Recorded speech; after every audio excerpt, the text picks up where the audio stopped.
அப்போது அகஸ்தியர் ஸ்ரீராமனை தரிசிக்க அங்கு வந்து சேர்ந்தார். அவரும் மகிழ்ச்சியுற்று ஒரு லிங்கத்தை ஸ்தாபித்தார். அந்த லிங்கத்திலும் ஈசன் சாநித்தியம் கொண்டு அகஸ்தீஸ்வரர் என்ற பெயருடன் விளங்கினார். மாருதி ஸ்ரீராமனிடம் நெருங்கி, பிரபோ, தங்களிடம் கோபம் கொண்ட குற்றத்துக்காக நான் வாளை இழந்து நிற்கிறேன்.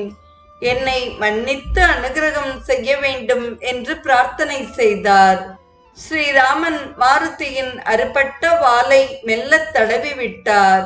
அது முன்போல் நீண்டு அழகுடன் விளங்கியது.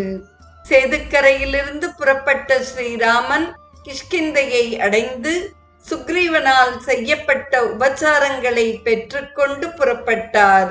வழியில் ஜடாயுவுக்கு மோட்சம் கொடுத்த இடத்தையும் கபந்தனை வதம் செய்த இடத்தையும் சபரியால் உபசரிக்கப்பட்ட ஆசிரமத்தையும் சீதாதேவிக்கு காண்பித்தார். பின்னர் அவர்கள் சித்திரக்கூட பர்வதத்தை அடைந்து பரத்வாஜருடைய ஆசிரமத்தில் அவருடைய விருந்தினராக தங்கினர். நாளைய நிகழ்வில் நாம்